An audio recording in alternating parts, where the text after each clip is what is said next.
कई हमारे ऐसे पेशेंट होंगे जिन्हें हमेशा गले में खिचखिचाहट की दिक्कत होगी। उन्हें ऐसा लगता होगा कि कुछ गले में फंसा है और वो निकल नहीं पा रहा है।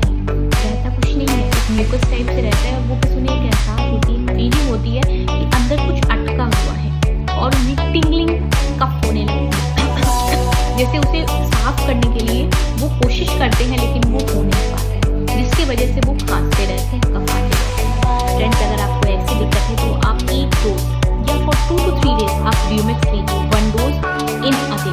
एक दिन में केवल 2-3 डोज ही लेना है।